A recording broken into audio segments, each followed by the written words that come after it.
Coils. It's just the three of us today, Trevor, Bray, and my name is Steph. I hope that for those of us, out there listening or tuning in, whatever, I hope that we're doing okay. Um, we had a bit of a break last week. I had surprise tickets to Wicked. That was quite a good show. I'd never seen the full thing. You know, uh, I'd only seen the first movie or whatever, so I was happy to see the second half in theaters for the first time. But in any case, we're back here today to talk about a question. Trevor just said that we've been looking at this question for the better part of a decade, and I believe it. And we constantly come back to it. I think it's a big question for us. I can't speak from Trevor and Bray's point of view, but from mine, uh, we seem to cycle back to this question because it relates, very much to all three of us. But again, for me, it relates to the idea that I've even done a lot of moving around to try and get away from what we're about to talk about. Is America a theocracy? I mean, and so today I want to start off with a question that is obviously highly related.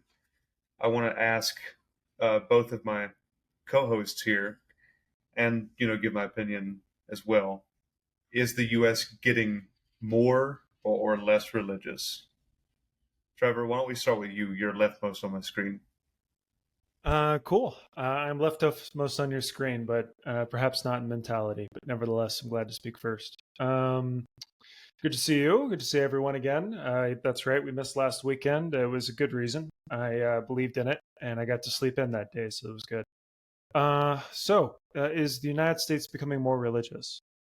Uh, so to your initial thought, this wasn't addressed to me, but like, is the United States a theocracy? I would say if you wanted to be very blanket or just very blank and give a very quick statement to that, I think the answer would be no.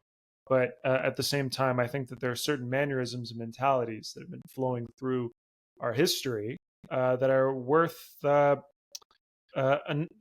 breaking into and discussing so we get a better understanding of where we were a decade ago during the Christopher Hitchens New Atheist era, what the world was like before that era, and where we are moving now. I think this is essentially going to be the discussion that we're going to be having right now. I think all of the three of us and a lot of the early Zoomers and late Millennials, I think that's all pretty much the same thing, the same cohort of people between two cases of a book, between two different generations that saw the new atheist movement rise and it looks like perhaps even fall. And I really would like to kind of look at it kind of like a bookend and discuss, well, what was that? Now that we kind of see where it went and where it's not perfectly gone. Nothing ever perfectly leaves, certainly. But we can discuss a little bit about it and try to understand it. So I think that somewhat addressed the question of are we becoming more religious or becoming more theocratic as a country? I think it somewhat did. If you take the baseline being that new atheist movement of the during the Bush administration, Obama administration, that era, and compare that to right now, I would say the answer is a very blanket yes. And I think that's primarily due to the manifestation of religion, of what you might call religiosity in Zoomers today, or just probably a better term would be conservatism. And I'm very interested in seeing what y'all think happened and what we can do and try to better understand what the world is like right now with the current political environment and what our culture is changing to, because I do think our culture is changing quite substantially, moving somewhere else. I don't think that's entirely a negative thing, but I do think there are certain attributes of this change that are very concerning, and I'm interested in seeing what y'all think. So, not to just repeat the last thing you said, but Trevor, you're usually really good about doing that, right? Making sure we have some kind of uh, closing statement there that puts together what you mean. We're seeing some concerns. Let's talk about them. You know, Mm. Bray, really two questions for you. All right, tell us what a theocracy is. All right, and then tell us if you think America is getting more or less religious. So a theocracy would be almost like, if you think about it, like the old is it caste system, or I forget exactly what it's called, but when there used to be like a nobility class and then a clergy class and then like a serf class, back pre-industrial era. That would be a government or state that is run by the religious authority, as opposed to perhaps an elected official, or some group of designated individuals unrelated to religion, or a king, or any sort of system like that. Um, Now, do I think we are getting more or less religious? I would say yes and no. It's kind of a hard question to put a pin in. I think, statistically speaking, I'm fairly certain that religiosity, or like self-identifying religiosity, has been on a decline for quite some time now, and then it's been kind of steady and gradual. Now there have been, every so often, little like news reports will come out that, oh, we're having a fluctuation of some kind where like people are suddenly like religious or something. As a matter of fact, I think one of those came out not too long ago. I would say, so are we getting less religious? I would say yes. And I think, even disregarding statistics, I think if you just look at sort of the correlative, that's the word I'm looking for, correlative, or the correlation between a bunch of different pieces of evidence, or circumstances, like on a grand scale, um, then you can see just sort of a trend that continues, and just like, well, it makes sense that people are becoming less religious in one way or another. But at the same time, I said no, because we have a lot of other things that occur that seem to suggest otherwise. Like, for example, policy or law that's being affected in a certain way, or sort of sort of sensational things in media, or the things that are part of the culture that remain, that I imagine we'll probably get to a little later in the episode. So it's a tough question to answer. Yeah, it's pretty tough. While you were speaking, just very quickly, I looked up religion among youths, and there seemed to just from a brief glance, it seemed like there seems to be some kind of maybe a plateau where, again, walking back to what Trevor's saying about how we had early 2000s come along, and then there seems to be a plateau of young people by birth here who never attend. I think was the question I just looked at. But on the other hand, there may also be a kind of hill. All right, maybe we haven't seen enough time yet. Maybe we haven't looked at enough things. I'm going to answer the question very briefly by saying I think I'm growing up. I think I'm becoming more of an adult, and that's why I think that America is getting more religious.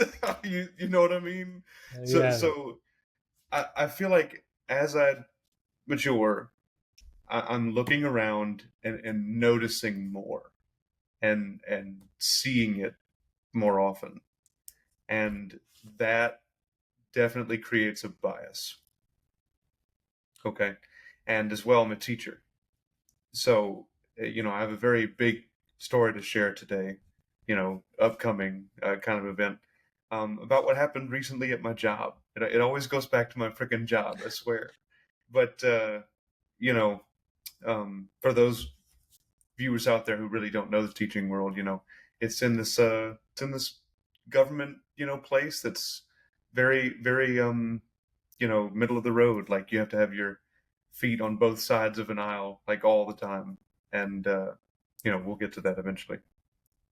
But so now that we kind of know what we're talking about, now that we have our thoughts out there, my second question, or, my second segment question for you guys was, are Christian customs or rituals part of your daily life? I kind of want to open the floor on this one. Hmm. Like, do you feel affected by the religion? Hmm. Do I feel affected by Christianity? Is that your question? No, because that would be a very definite yes, I believe, right? Mm-hmm. Because I think that's kind of inescapable, especially considering we're all from, what I could be called the Deep South. yeah, yeah, absolutely. I guess it really depends on. I would personally stretch it further. I would say if you're part of the West, you're True, impacted pretty strongly exactly. by Christianity. In some But I'm saying, and like, do you have cause to think about it every day? That's the question. uh in a roundabout way, if not anything else, in an indirect way. But again, that's simply because of the area in which I live, and the way that people talk or mention things, the things that I see every day.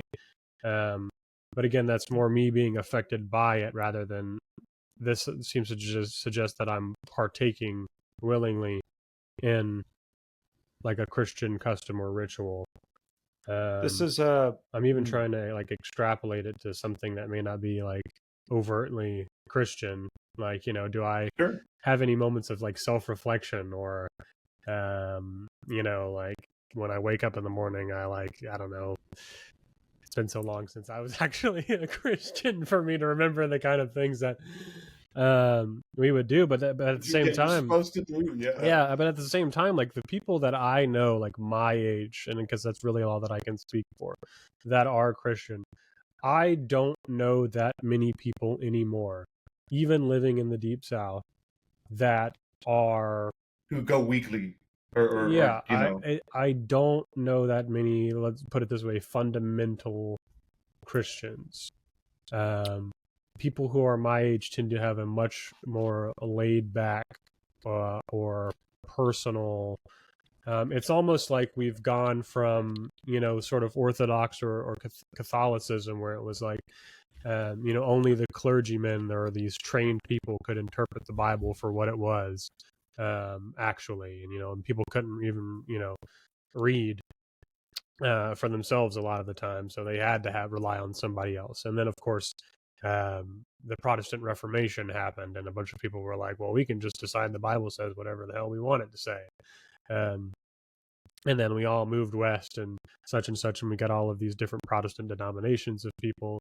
And now it's almost as like so many people I know only go to church periodically or sporadically, and or some people go to church regularly, but it's really not I would call it personally like a club. It's like a social club. It's not really like a religious ritualistic thing. Um, it's more of like an and then they give the $5,000 word that I remember well, fellowship. yeah. It's more You like an know, obligation through the religion Mhm. rather than something that you really willingly want to do, unless it, more often than not somebody gets into a pickle and then it's like, well, I need to reconcile with my beliefs or whatever. But I think it's like almost now we've had a third wave of I can interpret the Bible for myself personally, um, aside from my particular church or my particular denomination. Uh, Sure. and so I think a lot of people just have their own personal thing now. so I kind of want to approach the question very differently. I That's what I want. so uh, when we speak of something like, so this is the direction I'll approach this question. So the question, if I understand correctly, was how often do you, if you can restate it for me, how often do you think of Christianity, or how often do you practice Christian customs? So, in order, the thought process on this question, right, Trevor, is if the United States is in all but name a theocracy, right, then surely we should be inundated with these Christian ideas, you know, that they should So even confront us often. And so the question was, are you hmm, confronted by Christian customs or rituals pretty much on a daily basis? yes, most certainly yes. Okay, Um, so talk to us. so so when when I say yes to this question, when we think of like Christianity or Christian customs and all of that, I just want to briefly note that these categories that we're creating is aren't very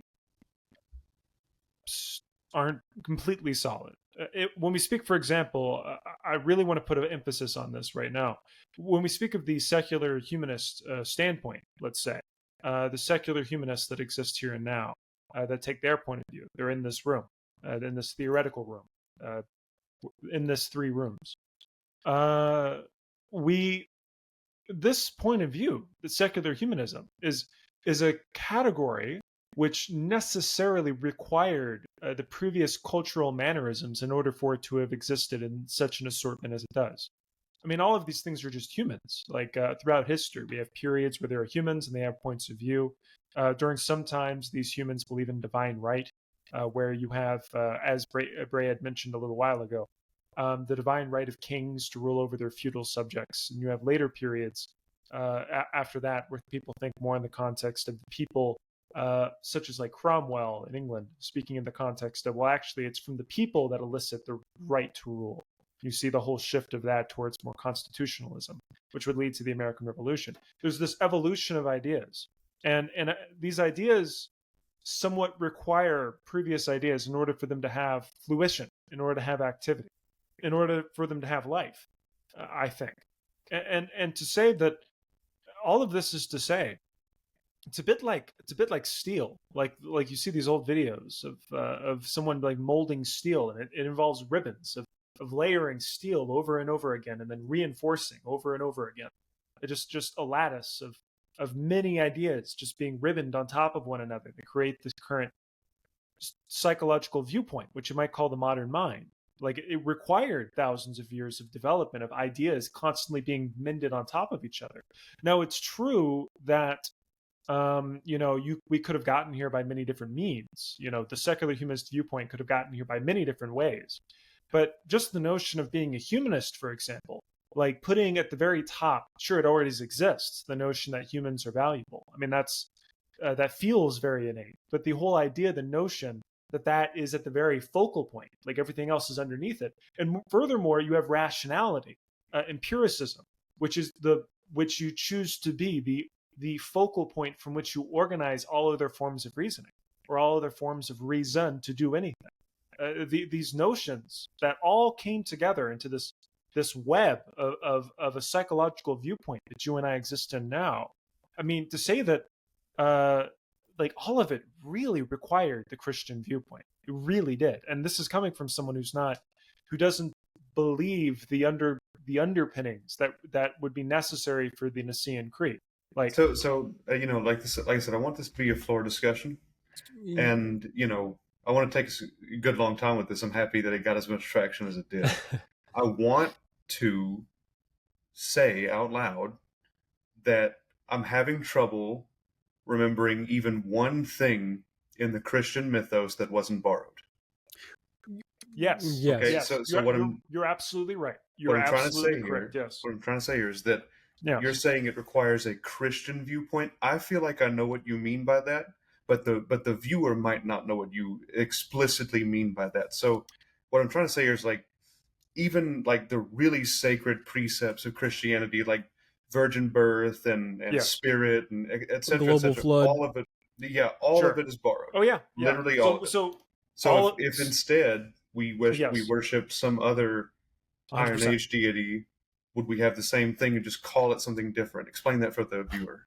So I have to say, I think we're looking at it slightly incorrectly. I think there's a meta to this that's very different from the stuff inside of the container. So we have containers, and we have the contents of these containers. Right. So Christianity is a container, and within the contents of that container, you have notions such as the flood, or like to those who have nothing, everything will be taken away. To those who have everything, more will be given. Like these underlying like contained items.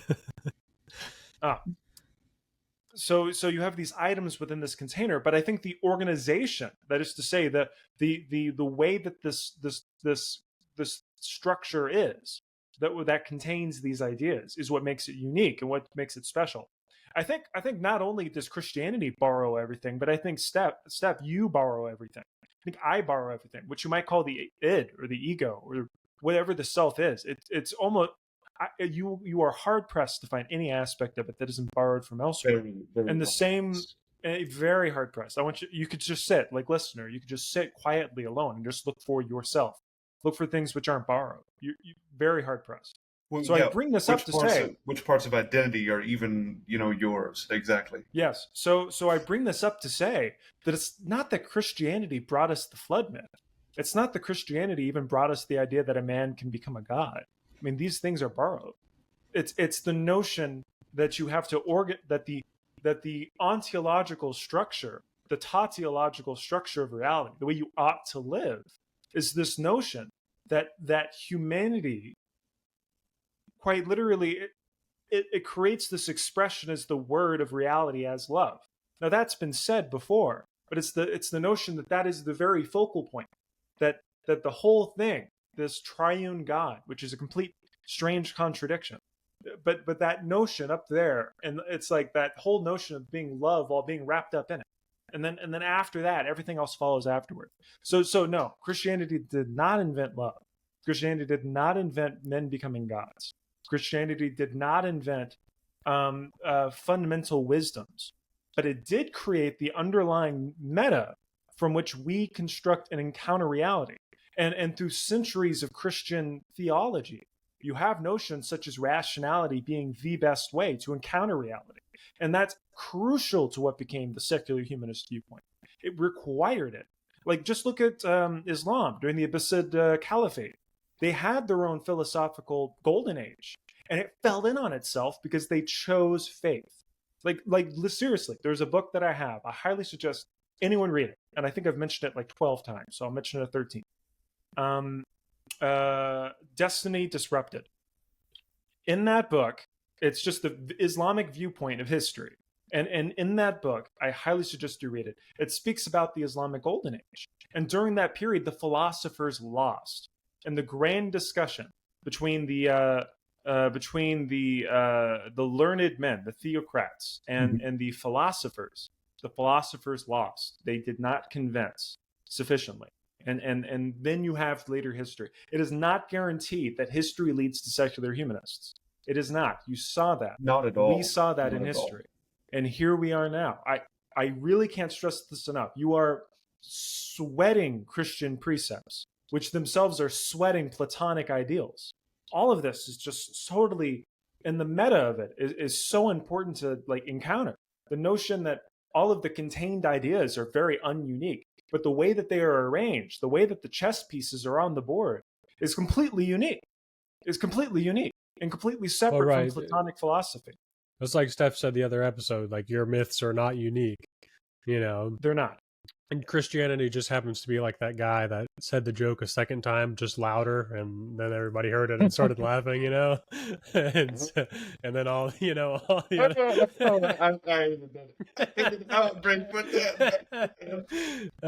but I'm glad that we kind of fleshed that out, because I was a little confused on how exactly to approach that question. And so that being said, I do understand the sort of like, well, a lot of the things that you understand or comprehend or even probably do or practice in your daily life are probably tethered in some way to this sort of,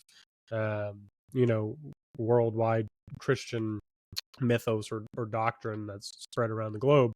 But then, of course, that itself had its own roots elsewhere as well. And it just happens that this arrangement is particularly unique and it took off. For and sure. At the same time, I was thinking back to kind of what I said about, some people looking at, perhaps church attendance like a social club. I was like, well, I absolutely do that. So kind of taking it and twisting it in another way, it's like, well, I was going to say I meet weekly, but anybody who plays Dungeons and Dragons knows that you almost never meet regularly on time when you're supposed to. Try to. But I absolutely have things that I attend, weekly or regularly that give my life meaning and purpose. So in the same way, I do things that are similar to Christian rituals, perhaps, but have no particularly mythological aspects that I consider real or fundamental to the nature of reality, perhaps. Or you get, I know you guys know what I'm trying to say when I say that. When I turn off the laptop and close the door at the end of a Dungeons and Dragons session. I'm not, wondering whether the things that happened in the particular game that night are going to have implications on the actual material reality that I, not in the way that you would expect, But so I want to mention this because it's kind of odd, but I was watching a genetically modified skeptic video the other day. If you do not know, reader or listener, if you do not know his channel, I definitely recommend. It sounds cringe, and he himself like makes fun of himself about how cringe his title is. But uh, lots of videos out there, and I actually am watching him to try and understand why he thinks pluralism is great. All right, because I'm and at my stage in life, I'm really, really struggling to find the reasons, why faith and belief in our society are like welcome at all.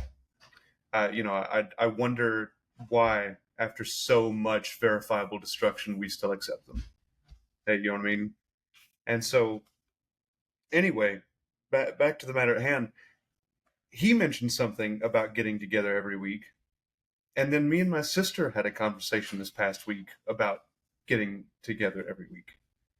And what am I trying to say here? I'm trying to say that I feel like our society is fundamentally built on this idea, especially at this point, that like the only social gathering you're going to is church. I swear. Like, don't get me wrong, people go to other social gatherings all the time. That's not what I'm trying to say at all. I'm trying to say that our society kind of has this pressure to where it's like, no, this is the only social gathering you should be doing. You know what I mean? or the only one that matters. Or the only one that matters, exactly, etc. And It's like, we yeah, all know like how catty church people get. we might give Bob some flack because he missed the last D&D session, but we're not going to like excommunicate him from our community or look at him sideways or treat him any differently because he decided to go on a date instead of show up to to the session. Right. And you guys get what I'm saying. Genetically modified skeptic put it this way in his like one of his most recent videos. There are probably 4 churches in every small town in this country. But there are, and then he paused, he thought about it, and he said, 4 places in the country where atheists get together very often. You know what I mean? And so it's pretty rough. I wanna mention something as well. You know, from experiences that every one of us can identify with. Every single time a presidential candidate or of more or less similar, like importance gets up to talk about winning an election, they talk about God in this country, and like people from across the world look at that like that's weird. Well, there's an expectation built into the American culture. That's what I'm saying. Which is odd because at the same time, so much of the original founding of the country was very much like secular of their day. Right. Well, the newspapers at the time, with like, I could think of some secular, what you would call like deists of their day. They received plenty of newspapers, like spreading quite a lot of noise about these people are atheists and the rest. So that did exist at that time period. Worth mentioning. Like Thomas Jefferson, for example, had his fair share of detractors, and local newspapers at his time just trashing him for being an atheist. So it did happen, but he did get elected, which is worth noting. But it did happen, right? And so these are the kinds of things that like the listener needs to hear as well, the viewer and things. There's so many Americans out here who really truly believe that, back in those days, surely they were more religious than us, but it's probably not true.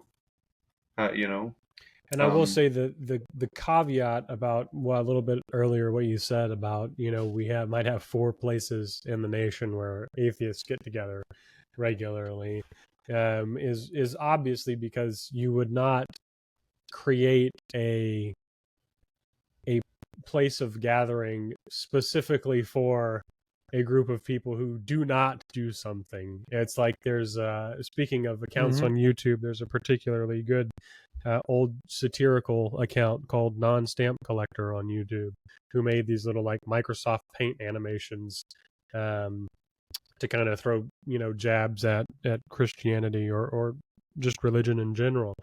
And the whole point of the channel name is that is kind of like the nonsensical nature of even having the word atheist. Because it's why is there a word for simply not being something? It was like, are we going to build a building for all the people who specifically do not collect stamps or collect mint coins or trading cards, and then they all meet up and they're like, hey, you guys collect any trading cards yet? Nope. Good meeting. All right. It's like, it's because all of the particular but again, Brad, like I need to bring up the fact that in this country, at least I feel this hard, that we do need places to gather up together to talk about how we don't believe in this nonsense. Well, that's the thing that perplexes me so much about the juxtaposition of religiosity, particularly Christian religiosity, and Republican values, is Let's call them that. Sure. When you think of a church, I want to say, I'm going out on a little bit of a limb here, perhaps, but I want to say when the average person thinks about what a church is, it's a place of community, it's a place of love, it's a place where you can come no matter who you are and walk in the doors and be accepted. I know there's going to be people out there listening going, well, not my church or not the church but I understand what I'm talking about. The ideal. This is the ideal. If you're a person there, then this is probably what you think your church is. It's a place where people donate food, supplies. The church probably does some sort of community service. It's literally a social hub that exists to espouse moral values, provide a sense of community, provide housing sometimes, or at least some sort of it is like a community hub, social center built on the foundation of at least attempting or giving the appearance of an egalitarian ethic. Like, we are here for everyone. We're here to help. We're here to serve and love and worship, at the same time also, where all of this beautiful everything came from. And yet it is that exact same place that becomes filled every week with people who will also in turn go and vote against legislation that is directly correlated with providing and housing and sheltering and supporting and everything. Well, I have to say, I do know the Christian, like the Republican conservative point of view answer to that. Sure. I could offer. Look, before you get too deep into it, I want you to say what you're going to say. But this leads us perfectly into our next segment. All right. My next segment is 9 truths and 1 lie. Okay. We've heard about 2 truths, one lie, that game or whatever.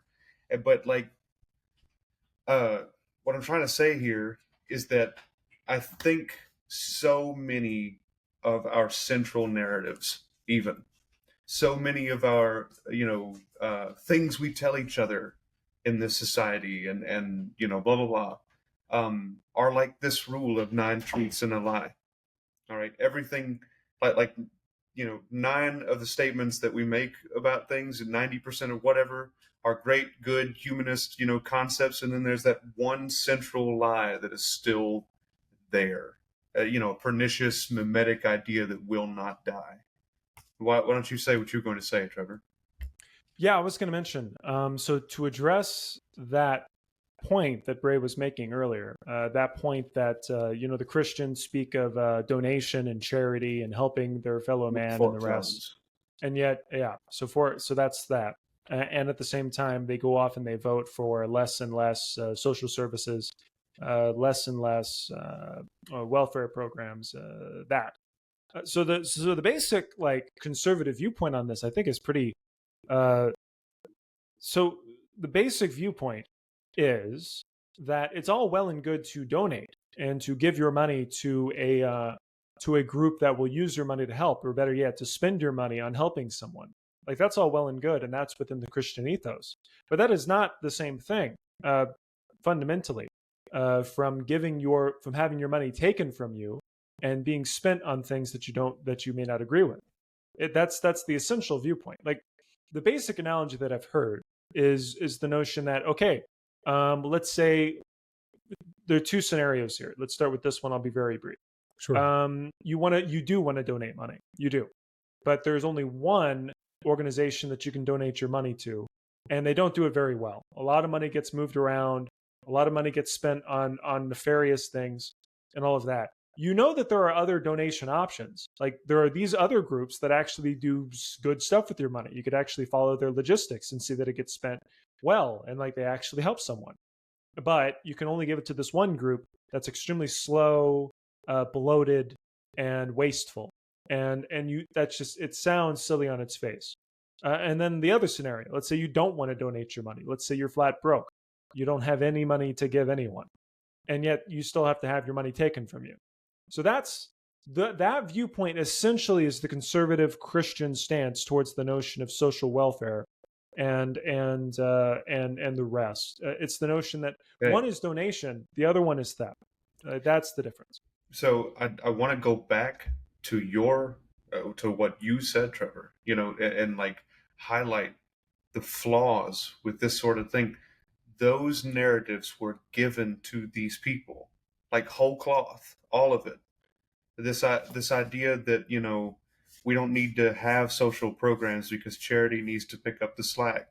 That's so that the people at the top can keep more of what they have, and then the people down below can figure it out. Feels like the curse this damn traffic. It's like you are the traffic.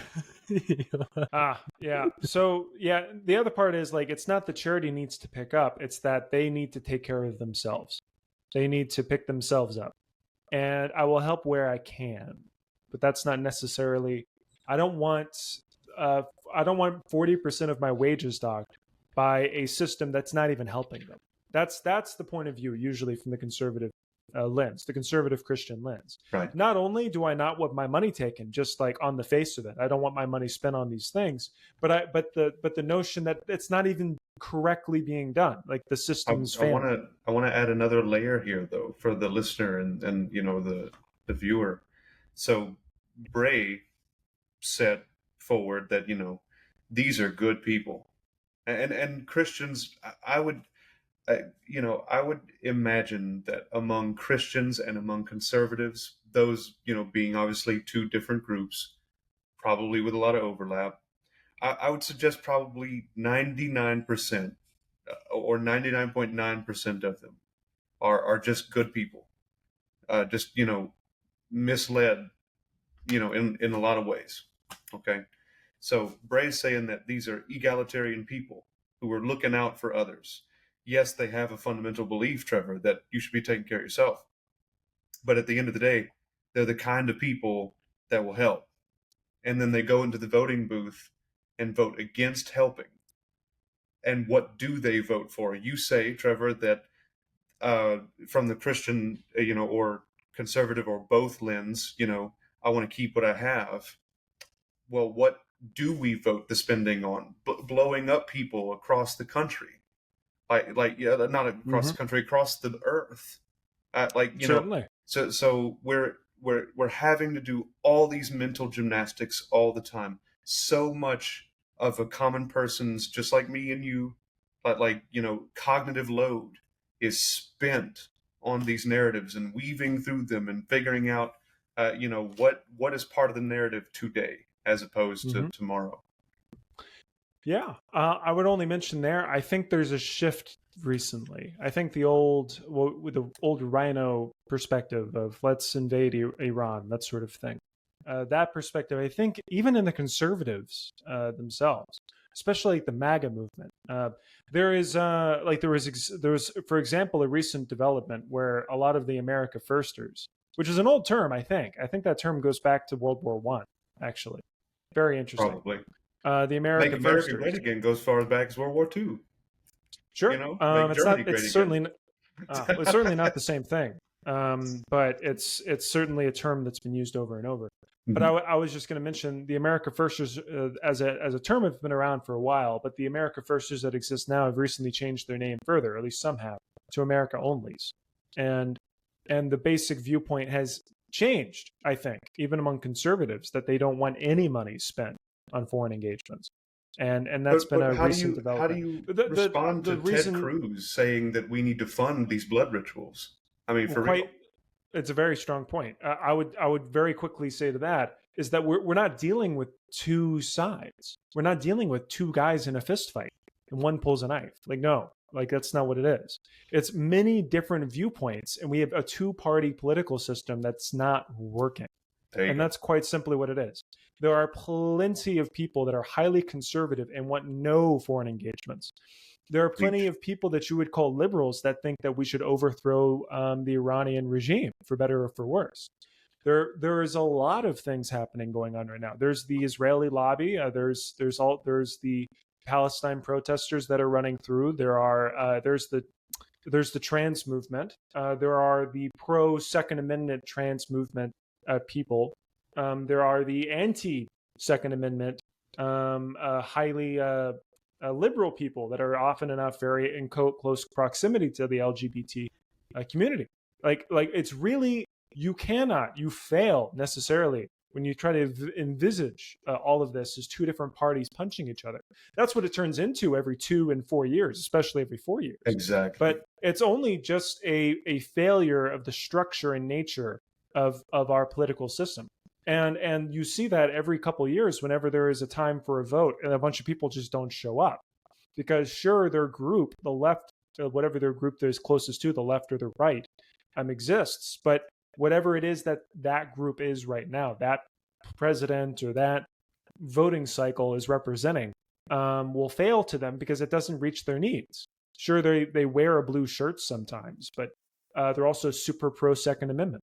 Or sure, they wear red shirts sometimes, but this guy just invaded Iraq. I'm not voting for this guy. I want I'm I not want to doing say it. something here, like real quickly. Oh.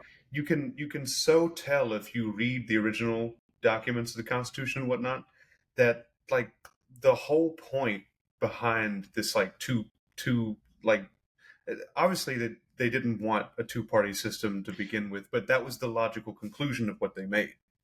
Mm. You could definitely tell that they were trying to make the bodies of Congress work together. They were trying to suggest that like if there was an even divide in Congress, you would have to work together. They never thought, well, what if they just don't work together? You know what I mean? Like, and that's what we're seeing right now is the logical conclusion of what they made, which is a two-party system. Obviously, it needs a big change, and then they're seeing something that maybe they didn't expect. Like I said, just people outright refusing to work together, Oh yeah, I think or even accept the same a definitions. lot of that has to do with I think power dynamics. I mean, at that Mhm. time, you were fully capable of being, 13 colonies, and going up against at the time, a incredibly powerful island nation, of which you were colonies, and you could stage an uprising and a revolution and actually pull it off. Um, and now it's like even just thinking about, what, like an insurrection in the United States against itself, or like a revolution within the United States against the government, seems almost impossible because of the power imbalance. I mean, these were people running around on horses and muskets, and now we have, tanks and fully automatic rifles and aircraft and uh, all like advanced. I mean, it's incredibly different than it was then. And then, of course, the actual disparity between wealth and then the way that people's lives are structured in society, things are vastly different I now.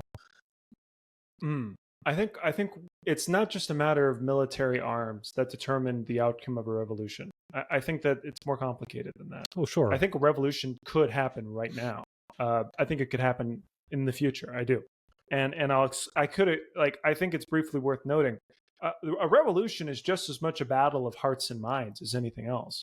And when you want to create a environment where you could, let's say, keep the status quo, much that Lincoln was trying to do during the Civil War, or establish a new one with what's his name, the Confederate president, something Jefferson. I forget his full name.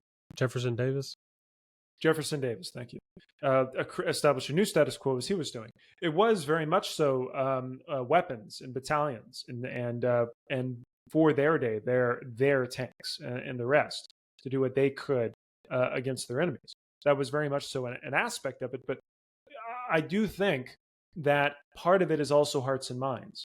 And if you want to talk about the possibility, if you were suggesting that we couldn't have a revolution today due to the power of the federal government or of the state, I would just note that if the feds fail irrevocably to actually represent the populace and the people and their constituents, there's not really a whole lot of places for it to go.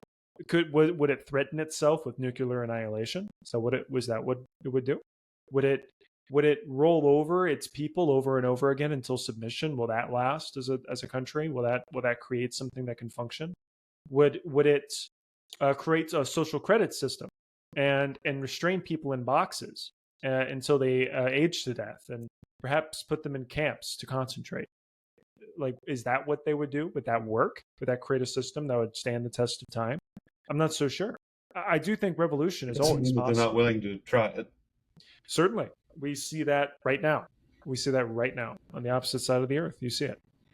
It's worth noting all of these things, but I don't think. I think it's certainly possible for evil to prosper. Sure. But there's a reason why the French monarchy fell, or why the French Revolution happened several more times. That period of history is very interesting, and partly it is to do with the failure for representatives to actually represent what they stand for. And there is actually a power to a populace all on its own. I mean, I would live in eternal fear if I were a bureaucrat, and I'll finish with this: a bureaucrat in the CCP, in an environment where over half of the population was unemployed. I would be very worried, very concerned, and I have every right to be. So I wouldn't. I think political and economic failure is in fact a determinative, as well as generally speaking, villainy. I want to add to what you're saying here, Trevor. So much of what our politicians do is so available. You know what I mean? Like if they fuck up, or if they, whatever, like it's right there. But to answer that again, it seems like they're really, really good at kind of ignoring that. It seems like they're kind of really good at saying, oh, there's camera evidence of me doing something illegal. I'm fine. I'm not worried. You know what I mean? Or not even just illegal, just immoral. Just completely immoral. Like towing the line of legality. Whatever you want to say there, and them just being, okay, I'm fine with it. I'll get reelected. I'm not worried. We'll have to explore examples here to get a better understanding. But I think by and large, like one of the political organs of our system is that the elections do work. I think they do. I mean, listen, I have to preface this with just the fact that I was not happy with anything that happened in 2024 from the beginning to the very end. I was very dissatisfied with everything that happened from the beginning and towards the end, most especially. But you have to say that with the way the political system was moving in 2024, how absolutely insane that election went, how unanticipated everything went in a lot of regards. And for better or for worse, for how little I like our current president, or how much, and more emphasis on little, it did show us that the political system, even when all of the political organs are created such to prevent that from happening, it happened. And I do think that the political system, at least right now, I can't say this forever, and I can't say it works perfectly because it does not. The aristocratic elements of our system get worse every single month, incredibly so. But at least for the time being, it does appear to be doing something. It is an actual outlet for the political for the populace to actually express its diswarrant for its political system. And even they would elect someone that would destroy the system. They would do something like that. But just the fact that they did that and it worked, and they did bring in someone who was more than perfectly happy to destroy that political system, it worked. But just all of that, I mean to say that it does work. It obviously does. It doesn't work every time. It doesn't work every day. It doesn't work in every scenario. But it is working. The car is running, so to speak. It's just driving in the wrong direction.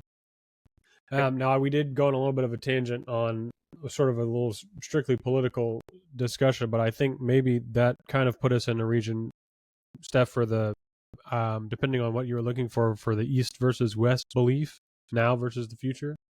Well, so I want to unify 9 lies and a truth with our next segment with a story. All right. So I'm sitting there at work this past week. Okay. And I've just moved to Illinois. All right. I'm thinking, God, I'm putting so much behind me. You know what I mean? Like, I'm getting out of the deep South, etc. Trevor's made it out. Bray's working on it. You know what I mean? Like, we're improving Well done. our station. Okay. And so I can't tell you how disheartened I was to receive training this past week from my school system, training for abstinence. Like, I'm supposed to teach kids how to be abstinent. I'm supposed to use taxpayer money, diverse taxpayer money, in a public setting to teach about a very, very biased concept rooted in religion. All right. People may disagree with me, but the people doing the professional development said out loud that it is an objective fact that abstinence creates the healthiest, safest lifestyle, and abstinence being defined as holding sexual, and physical behavior until marriage. Okay, those were their definitions. And so, why am I bringing this anecdote up? Because once again, this professional development was the most pernicious kind of lie. Almost everything they said was true about how we should be teaching kids how to delay gratification. For example, if you're a high schooler or a college student and you are so concerned with, physical relations that your grades are suffering, it's probably time to talk to somebody, and it's probably time to re-examine, what's going on. But anything else than that, you should just be considered consenting adults, and we should move on with life. Okay. And so they said out loud that objectively it was the healthiest, safest lifestyle. Now, safe, very technically, yes, they were correct on that. The only way not to contract an STI, for sure, 100%, and the only way not to have what we might call a premature pregnancy. I hate that term. There's no such thing. Once you're mature, you're mature. Our society should be able to accept that. All right. Anyway, point is that they did say it was the safest, very technically true, but they said it was the healthiest. No, it's not. By what metric do you define that? What about oppression of the sexual function being a big part of like our society, and so on. And so I wanted to move on to East versus West beliefs. In that professional development, they were always, like to an OCD level, concerned with the future. This program that they're trying to peddle and the religion behind it, by the way, in case anyone was concerned about the biases on this situation, the dude giving us the professional development and the dude that developed the PD went to a evangelical college for graduate studies. Okay, and he's being paid by taxpayer dollars to do what he does. All right. And so, anyway, our beliefs in this very Judeo-Christian, type of lifestyle are very in line with what they were saying in that PD. Our students should be very, very extremely future concerned. We should all be concerned about our future. I'm not saying that we shouldn't be, but having read Sam Harris recently, and Whose future? yeah, whose future exactly? Is it your future or our future?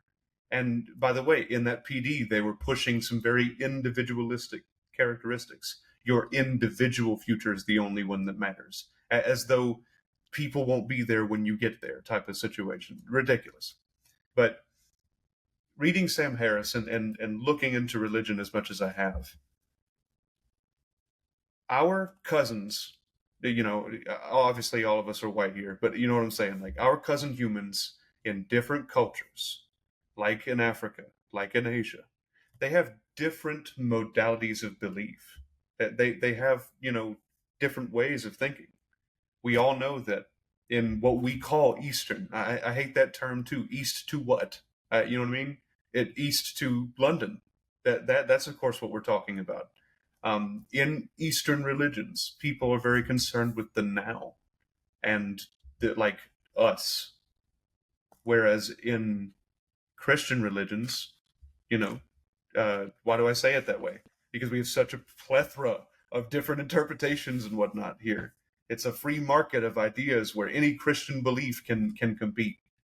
Um, over here we have like this OCD level concern of the future and us as individuals, because God is whatever we want him to be. Mm-hmm. We even call him a personal Jesus, and I want to know what y'all's thoughts on that is. I for one think there is an incredibly I would really love to do more research on this sort of thing and see like almost like a comprehensive list, like side by side, of how Eastern religion and Eastern culture compares against Western religion and Western culture, or at least Like a what that big breakdown. has I'm interested in that become, too. because there is an incredibly individualistic streak in American culture, an overwhelming look to the future.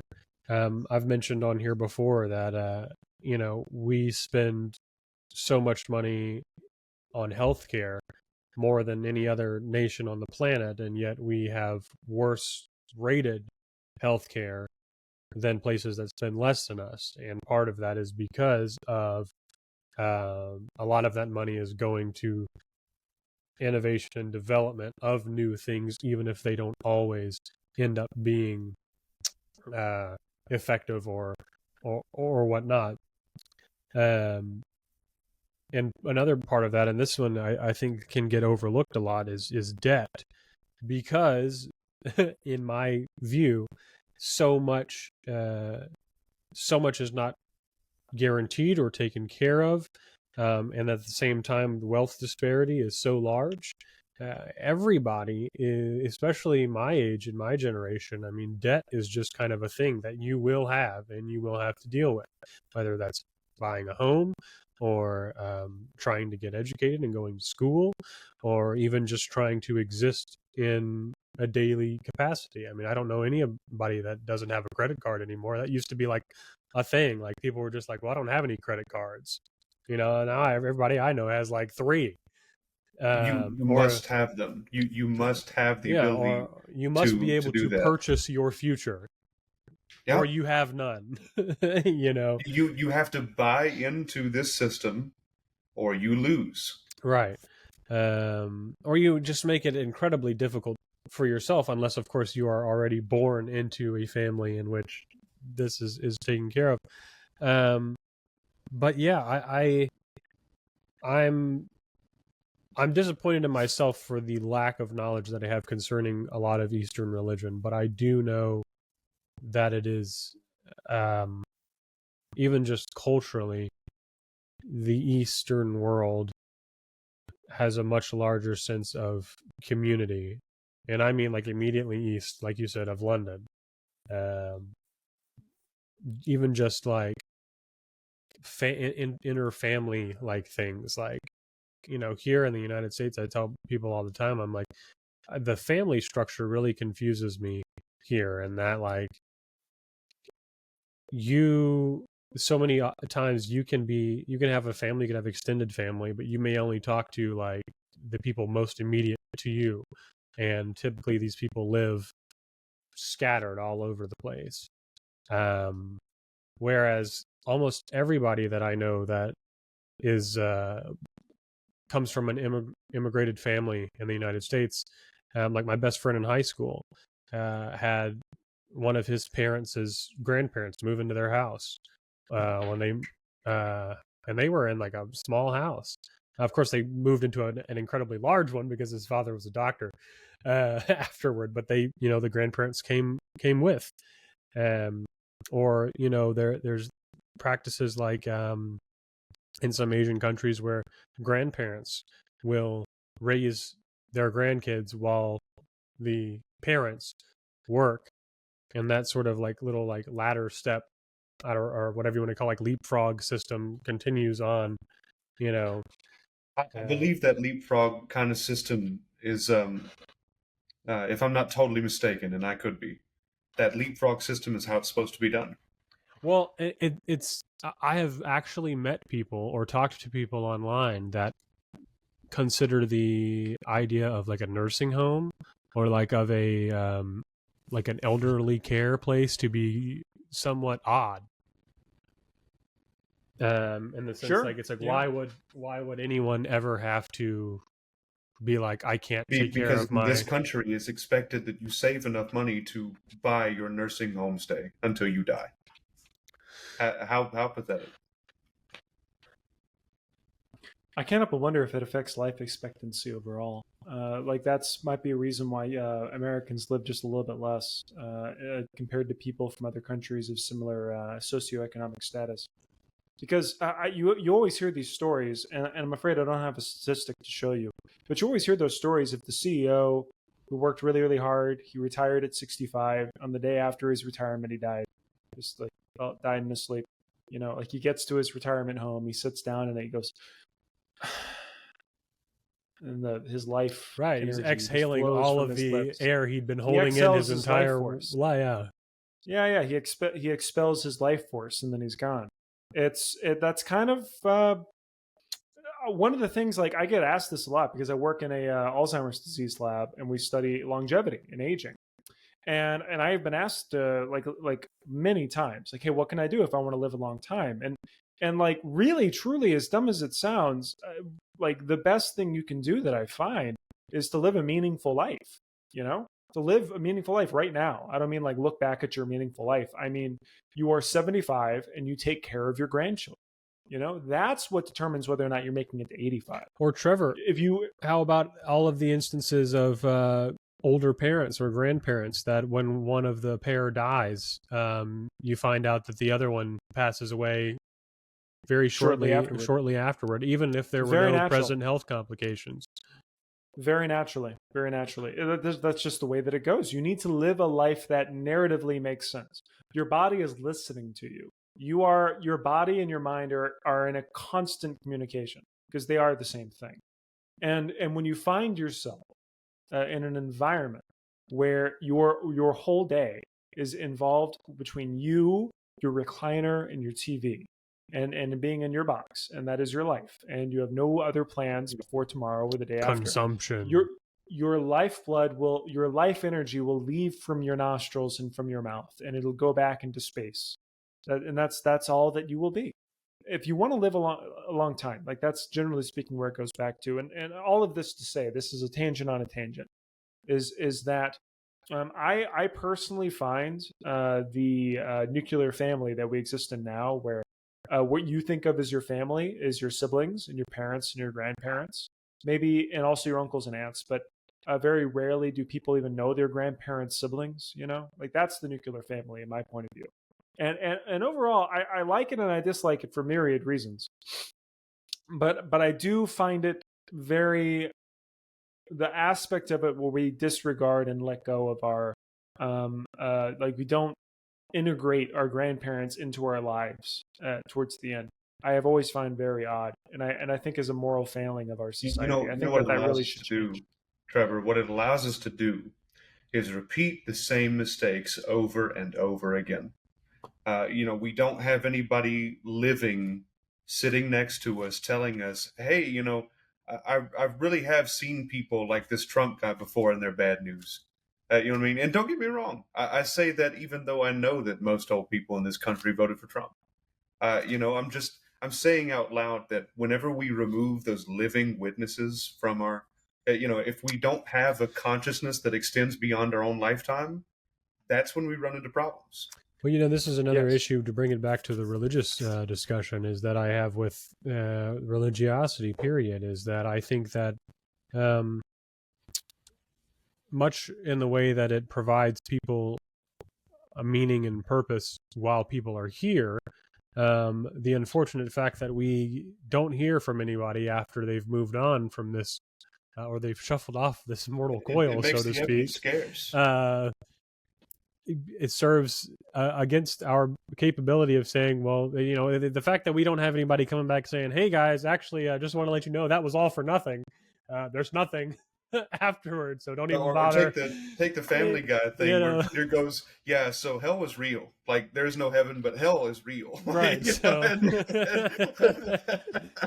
but and so it almost feels like we've been stuck in this just constant loop and cycle of people just holding on to this particular thing because it's popular.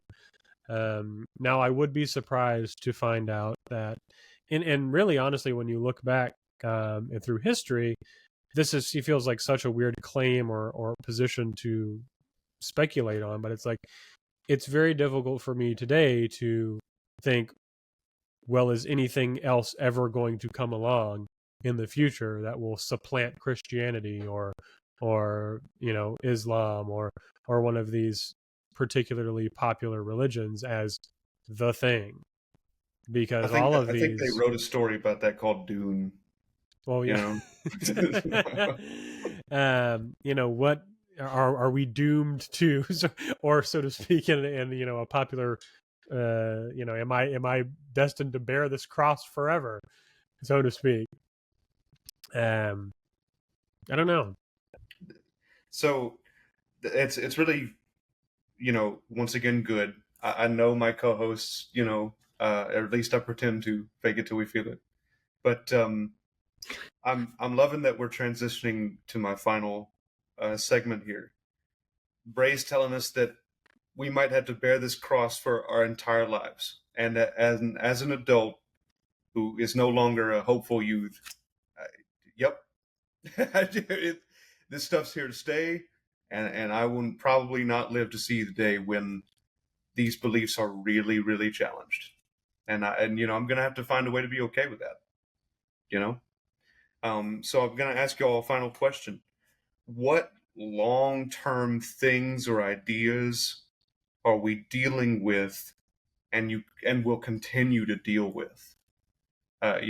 Like how long are we gonna hear about how good Reagan was and so on? Oh, yeah. Um, I'll give how you. how how long are we going to deal with this like super religious like 33% of America that's still just lapping up everything that the Cheeto Man has to say? So I've got two things to just kick it off. The first being an actual, very recent um, political point, and then the other being a phrase that I love to tout and have probably said at least a couple of times before on the podcast. The first being that one of those will be the to wave my liberal flag or leftist flag, the ever ever ever running continuation of the patriarchy and the suppression of women in any capacity will continue and will be here to stay as long as these basically social and moral hierarchies derived from religious instruction continue to pervade our daily lives. I think I shared in our Discord not too long ago a tweet or video from our current Secretary of Defense in the United States, Pete Hegseth, shared a video and captioned it, something probably like "Glory to God" or whatever. And the video was an interview with a couple of individuals who belong to XYZ Church, and they were basically discussing that they would be okay and likely vote in favor of a repeal of the 19th Amendment, which allows women the capability to vote in elections. And this is all predicated on a very Christian, religious, fundamental worldview, where even though I have a Bible right here, I'm not going to be able to open it up and point to a particular verse, although I'm sure there's one that could be interpreted in a way to suggest that this would be applicable. But nevertheless, which often happens with these sort of things is that people take these things and fit them to whatever particular thing they want them to be. And in this case, it's, well, the man of a household should have the final say in pretty much anything, including the vote. And so the man will decide for the household what the household votes are. So a woman could not go to the We're talking talking about that molecular voting style versus atomist yeah. So it's like, well, I'll talk to my wife about who we are voting for, and And then I'll my have first the question final. is, what if I don't have a wife? Well, What if I have do a I get husband? 2 votes? Anyway, But just to quickly interrupt you, during that PD I was talking about, where we were preaching abstinence, the question was brought up: what about LGBT students? And they had the audacity to say that there's no data. There's no data on LGBT students in their relationship forming. And I made it very clear to my colleagues. I said they just didn't look for it. They didn't want to see it. It's not that it doesn't exist. They just didn't use it. Right. But that's my political piece. And then my other thing on this, which I think goes really well with this question, what especially long-term things are we seeing as holdover from a Christian worldview? My quote is that there will never be a true separation of church and state in the United States so long as there is a religious voting majority. So long as the majority of people who cast a ballot hold a particular religious worldview or religious ethic, you will not have a separation of church and state, because all you are doing are basically voting through ethical principles. And those ethical principles that the majority would have are informed by a religious worldview. Therefore, unless that religion in the United States one day becomes somehow like secular humanism, then you will never have a real separation of church and state. It is not as though everybody who is a Christian is walking around with 2 brains, and one of them is the civilian, secular part of their brain, and the other is the Christian, churchgoer part. And then Though it often seems that way. Every Sunday they turn on this brain, and then when they go to the voting booth, they turn on this brain, and they go, oh, those religious principles that inform my every decision about, what's right and what's wrong and what should and shouldn't be done for the bulk of the people, I'll turn that off. And then, it's like, that doesn't happen. That's not how that works. Trevor, I know you want to attack this like to the heart of the matter, and I'm looking forward to it. What do you think? What long-term things are we dealing with here, and maybe even why? Well, so one notion I have to get at here is like the underlying thing of conservatism versus liberalism. Like not like this notion of like there being one political party that's about keeping things the same versus the one political party about making change. Time immemorial, you see that throughout history. You see that in England during the time of like Cromwell. You see that in France. You see that in the Romans. Literally, like Julius Caesar was the leader of the liberal party, essentially. That's what existed. So I think one of the notions we have to take in tow here, whenever we view our political system as well as any other political system, is the notion of there being, if there is a 2-party system, this representation as the change versus the same party. And I think necessarily in the United States, due to the fact that our cultural mannerisms, our underlying ethos is a Christian one. I think, whether that be the non-denominationals or the Baptists, perhaps the same thing. The Most Catholics. certainly the same thing. If you ever look into the theology, it's yeah. Either way, that notion, and not only that notion being taken as the cultural ethos that makes up what good old America is, but the notion that it's worth noting that whenever there is, in fact, a lot of liberal change, a lot of liberal policies and development, especially if any of them don't go well, if any of them aren't implemented well enough, and you have suffering on a scale that on a poor scale, any sort of political change that is particularly rambunctious, or whatever word you want to use, you're going to see a reverberation of the other side. You're going to see conservatism take its swing and take its growth and power. And conservatism in our country, this isn't true for everywhere all over the world. I mean, and this you could almost consider like the CCP as it exists now. The conservatives are communists, like in a sense. So it doesn't need to be the conservatives or Christians everywhere you go. Certainly not. But it's worth noting that the conservative movement here, whenever we want a reversion back to making America great again, like that point of view is a Christian ethos. That's what it is. So for as long as what is considered good old America is Christian with white picket fences, you're going to see the Christian ethos exist. The only thing that'll actually change that, and I'm not even saying I want it to change, that's a kind of a long discussion. It's really complicated. It is extremely complicated. It's much more so than wanting it all to change, because I think to change the conservative ethos is to change quite literally the underlying like point of view of what America even is. The underlying idea of what America represents. That Like that exceptionalism we talk about, that's also an illusion, and so on. Well, it is. I have to disagree with you there. It's really complicated. I'm not going to tell you that Americans are exceptional compared to everyone else everywhere all of the time. But I will say it's much more complicated than that. I mean, for sure. One of the things that make a hero is when he believes, when he knows that he was chosen, the sword out of the stone, and the fact that you know that you are. I mean, like that is what determines your own exceptionalism.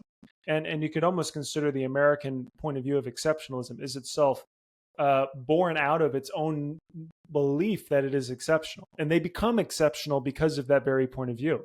There's a reason why America became what it is now. But either way, the only way to actually change that is to change what the underlying point of view of what America represents. It's the only way you can do it. Because when people reverberate backwards or reverberate to their underlying core motifs and their core ideas of what makes this country what it is, whenever it feels threatened or whenever change comes and there's a felt need amongst the populace to go back to what was, in some sense, maybe not all of the way, but some way, you're going to see a reverberation of the Christian ethos. That's just what's going to happen. That's what or like some kind of mutation of that. Oh yeah, it's never the exact same ever again. Because it's never the same. Yeah, every time you copy an idea like this way, it gets changed a little bit. The conditions are changing every day, so exactly. But you would need to change what good old America is. Like that would have to change. That's no small thing. It happens. It happened in Rome. It did. It happens throughout history. But that is what you would require. In answer to your question, I want to wrap us up today with my final thoughts on the question. What long-term stuff are we dealing with? And Trevor, Bray started us off on a very wide net. Exactly what I thought they would do. Trevor condensed us down, all right, but not as far as I thought he might. And but still did exactly what we wanted. Okay, this is always a good time. But I want to just say this out loud because this is what I feel is the heart of the issue. You should only accept things that you have evidence for. Okay. Right? In other words, most of like almost everything we've talked about today about America being a theocracy run by morons and so on, it could be said it is the result of people taking eyewitness testimony like it's gold standard, believing in things that are rumors, et cetera, et cetera. All right. And I'm not just talking about misinformation. That's kind of a new phenomenon today. Like whenever I say the word misinformation, we all know what I'm talking about. Like especially if it was like corporate misinformation or something like that. We all know that. I'm talking about that human, like deeply human desire to go along with like strong people, to go along with the movement of culture, to not stand against a tide, etc., etc. The desire to fit in and so on. Okay, so I want to close this out today. It's been great. I think as always we need to remember to take care of each other. All right, despite our political woes and our theocratic ones. All right, have a good one.